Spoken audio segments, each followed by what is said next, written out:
Doing? How you doing, Brandon? I'm doing good. It's good to see you again. Good to see you as well. Looks like you're in the studio, man. What kind of music are you making right now? I'm working on a special project. I got a call from Ninth Wonder the other day. He said he want to put out a project, so I'm working on something for an album with me and him. Right now, currently, that's what I'm working on right at the moment. And I want to congratulate you on your new album, What a Time to Be in Love. What inspired the album? Man, I wanted to make something that spoke to Black love, the social climate of the country and the world. Something that had a high frequency of consciousness. Again, Black love. You know, records that speak to intimacy. I know there's a lot of lovers on lockdown right now, so just something to room for them, and and something that also can be time capsule that when you look back on this decade was a classic soulful R&B album. So, Raheem, what do you feel? I'm going to ask this kind of a couple different ways. You've been in the game a long time, very inspirational. You have a huge following. You've reached iconic status. What do you feel the keys to love are? People who are looking for love tonight. The Love King of R&B is getting ready to give a prescription on how to find love. Um, First you got to find yourself. You know what I'm saying? You gotta find the pluses and the minuses. The flowers and the trash. We all have it inside of us. You know. So I think that once you fully know yourself, you're able to be you're able to live in your honesty and live in your truth about whatever it is, and that makes you very transparent and in dating and starting a new relationship, and whatever your ultimate goal is. So, do you have any obstacles that you had to overcome that have gotten you to where you are today? I mean, definitely, we always have obstacles. You know what I mean? For right now, the pandemic has been Hmm. an obstacle for us as entertainers and being Hmm. perform and not only do what we love, but feed our families. You know what I mean? From live performance, our bread and butter. You know what I mean? So it's a huge adjustment, and for me, I you see where I am. I'm where I right at home, and just and being creative, working on new projects. Finding innovative ways to connect with my audience. Be it through live streaming performances and social media and stuff of that nature. And yeah, so um, it's still through it all. It's still a blessing. Yeah, we are resilient people, so we push through. That's what we do. So, where do you see yourself, Raheem, once the pandemic terminates? Are you going to really keep pushing your online presence, or are you excited to get back out and Yeah, start performing again? I think the push for the online presence is going to be necessary because you're going to have people that still don't feel comfortable. I was just looking at an article from London, the UK, that was sent to me less than an hour ago, where they were saying like 1 in every 50 people has COVID there right now. Hmm. So you know what I mean. It's still there's going to be a margin of probably like fear or people that don't feel comfortable coming out.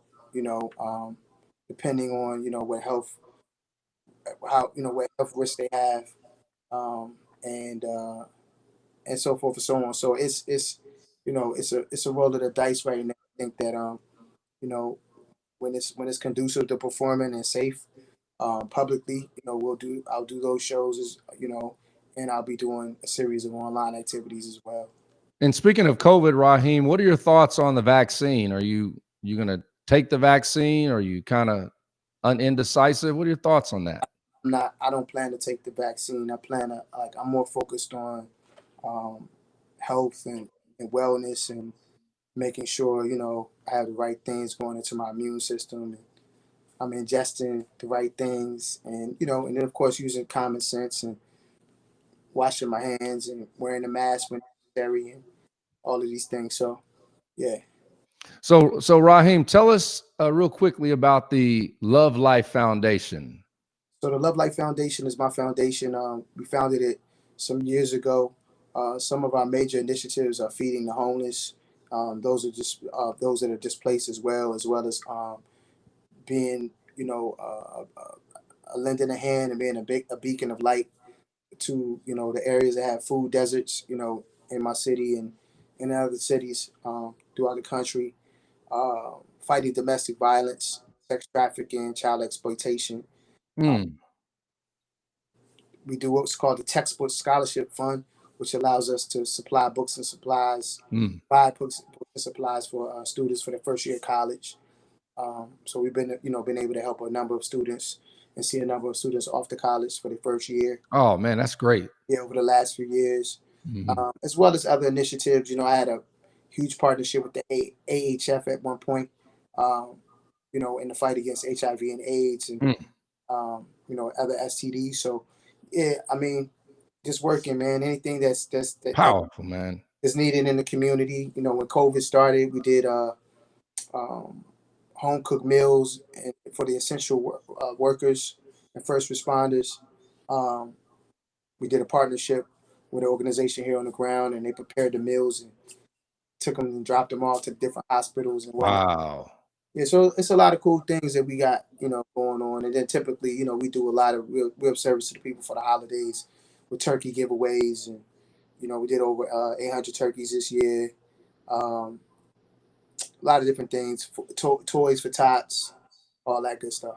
Now, is the foundation local, or can people all across the world participate? I mean, anybody can participate by donating to the Love Life Foundation. Any of our initiatives, you can log on to Love Life Mm. Foundation DMV.org. Once again, that's Love Life Foundation DMV.org to make a donation today, and we'll definitely put it to good use. That's great, man. Well, congratulations on just everything you're doing. Wish the best for you, your family, your music. I've been a follower for a long time, and I appreciate you coming out.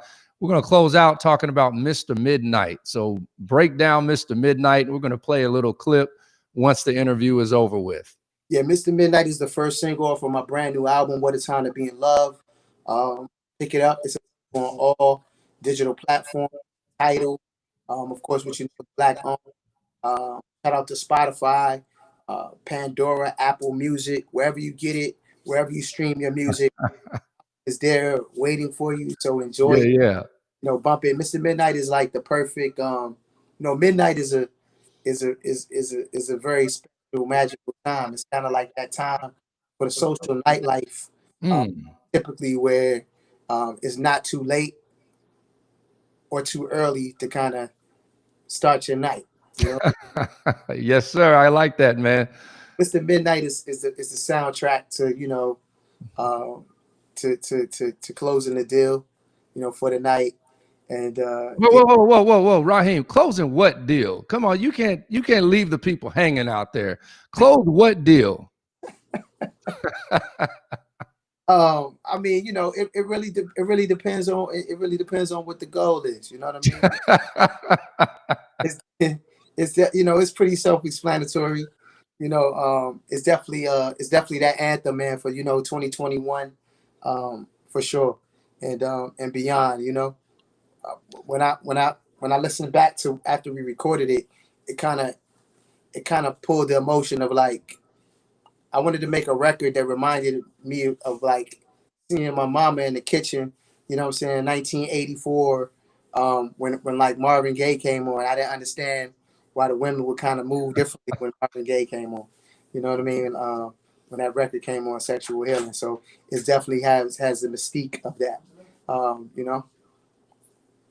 Got you. Well, everybody, this is international recording artist, my friend Raheem Devaughn. Best wishes to you. We're going to close out with his newest single, Mr. Midnight. Raheem, thanks for coming on the show. Thank you so much, man. Love and light. I All appreciate right, back to you, man. you. Peace. All right, everybody, thank you for tuning in to the Brandon Holt Show, episode 26. We'll see you next week. Going to close out with Mr. Midnight. Make sure you comment, chat,